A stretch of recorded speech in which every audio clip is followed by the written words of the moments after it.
Hello students, good morning all of you. So we are studying our 11th lesson, that is the reflection of light, that we have started in previous lecture. Okay, and in previous lecture we have studied all the basic concepts related to this lesson. So we have studied what do we mean by light, what do we mean by a reflection of light, this is the property of light. Okay, and what are the different laws of reflection. Okay, also we have studied what is the mirror. Okay, and there are two main types of mirror, that is the plane mirror and spherical mirrors.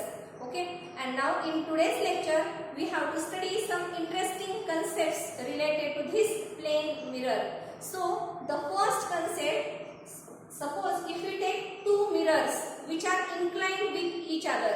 Consider here we take two mirrors. This is the first mirror. Okay, this is the polished surface.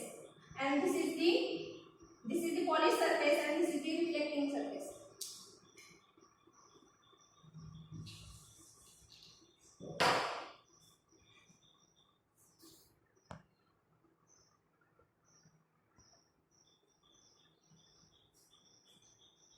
Hello students, good morning everyone. So we are studying our 11th lesson from Science 1, that is the reflection of light. And in previous lecture we have studied all the basic concepts related to this lesson. So what do you mean by light? What is the reflection of light? That is the main property of light. Okay, and what are the different laws of reflection that we have studied in previous lecture. Also we have studied what do you mean by a plane mirror and spherical mirror. So there are two types of mirror, plane and spherical mirror. And in last lecture we have studied about the plane mirrors. Okay, so we have studied now some interesting concepts related to this plane mirror. Okay, in this video consider we take two plane mirrors. Suppose this is the first mirror. Now this is the reflecting surface and this back side, that is the polished surface. So this is the first mirror, and consider the second mirror is inclined to that of the first mirror. Okay, they are inclined with each other. So this is the second mirror. After that, consider this A is the angle between these two mirrors. Okay, A is the angle between the two mirrors, and we place an object. Suppose this object O is placed in between these two mirrors, then we have to find out how many images we will get of this point object O. Okay, if we take any object, if we take extended objects also, then how many images we will obtain if the angle between these two mirrors is A degree. Okay, and now there is a particular formula by using which we can find out the number of images obtained. So what is that formula? Number of images is represented by that small n, and the formula is n is equal to 360 degree divided by that A. What is that A? A is the angle between these two plane mirrors. Okay, minus 1. So by using this formula you can find out the number of images obtained if the angle between the two plane mirrors is A and if the object is placed in between these two mirrors. Okay, so now let us study some example. For example, if we take the angle, this angle is 120 degree. First example, if that angle A is 120 degree, then how many images we will obtain? So let us take the formula n is equal to 360 divided by A, that is 120, minus 1. So this 0 will get cancelled. 12 is 36 minus 1. So how many images we will obtain? 2. Okay, so if A is equal to 120 degree, then we get 2 images. Okay, this is the first example. Let us take second example. If the angle between the two plane mirrors is 90 degree, if the angle between two plane mirrors is 90 degree, then how many images we will obtain? Again the same formula, 360 divided by 90 minus 1. So what we get? 0 will get cancelled. 9 4s are 36 minus 1. So what is the value of that n? 4 minus 1, that is 3. Okay, so if the angle between the two plane mirrors is 90 degree, then we get 3 images.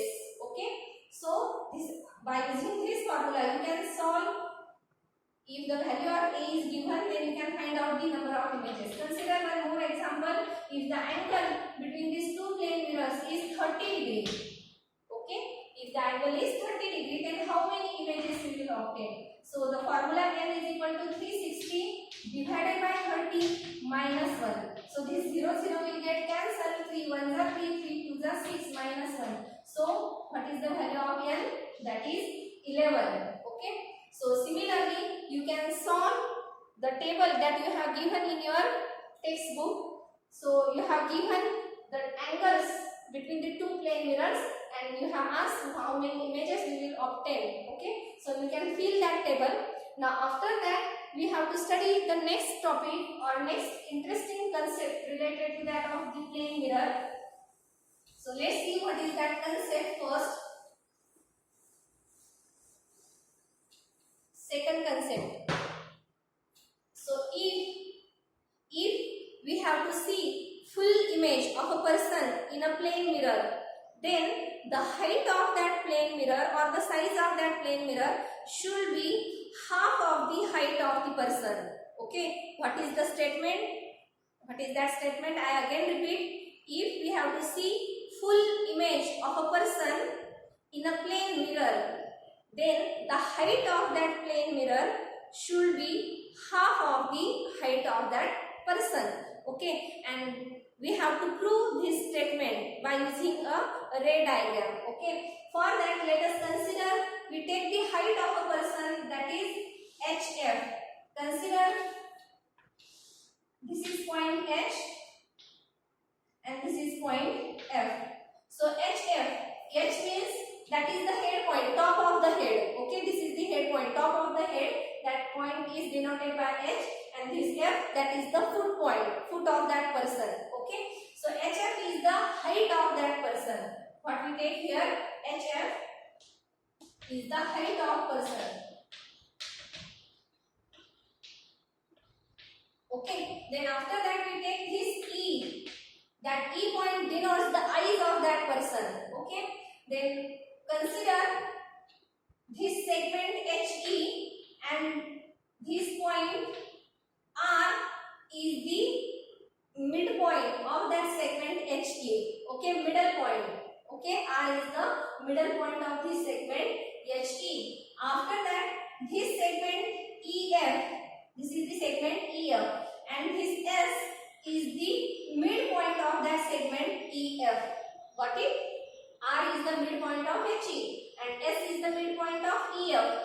Therefore, the segment RS, this is half of the height HF is a tip. This RS is half of HF because HF has two segments. First, HE and EF.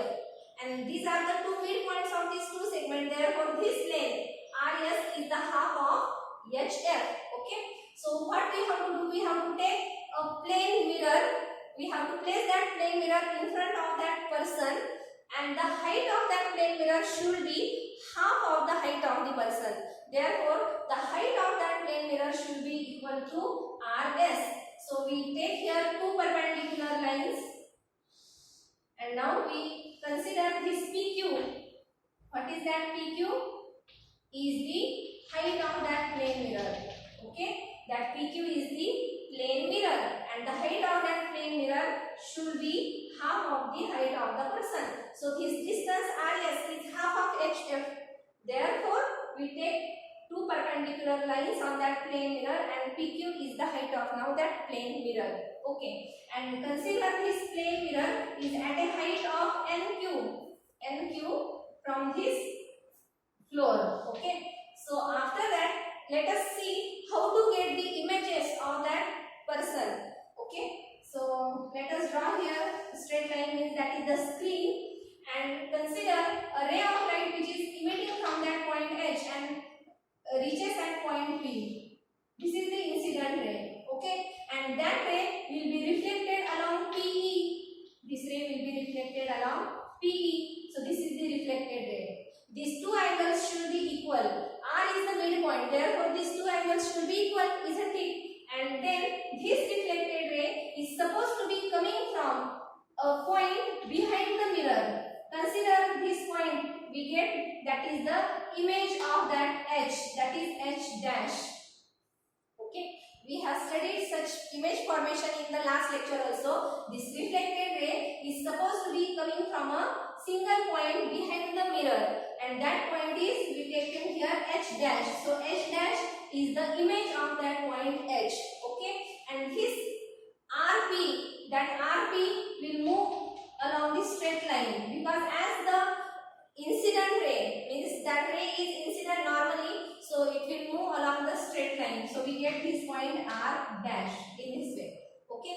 Similarly, consider a ray of light passing from that foot point and incident on that point Q. Okay, so this is the incident ray, and then it will be reflected along QE. This ray will be reflected along QE, like this. And this reflected ray is supposed to be coming from a single point behind the mirror. That point is F dash. Okay, and this ray SQ is incident normally, so it is move along a straight line S dash. Okay, so in this way we get the image of HF, that is H dash F dash. Okay, this height of the image should be same as that of the height of the person. Okay, now after that we have to study how we get the size of that mirror half of the height of the person. Okay, now let us consider in this case, we consider that first, what is that PQ? PQ is the height of the mirror. Okay, PQ is the height of mirror, and we take this PQ, that should be equal to RS, because we draw these two perpendiculars on that mirror PQ. Therefore, PQ should be equal to RS. Okay. Now, how to write this RS? RS is divided into now two segments, RE plus ES. How to write this RS? RE plus ES. Okay. But now this RE is the half of HE. No, because this R is the midpoint of this HE. Therefore, this RE is half of HE. So you can write HE divided by 2 plus this plus sign as it is. Now what is this ES? This ES is also half of EF, because this S is the midpoint of EF. No. Therefore, this is EF upon 2. EF upon 2.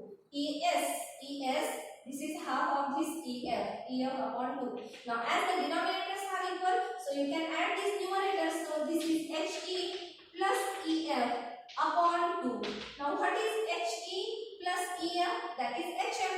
So it is HF divided by 2. And what is this? This is nothing but PQ on the left hand side. It means the height of the mirror should be equal to half of the height of the person. HF is the height of the person.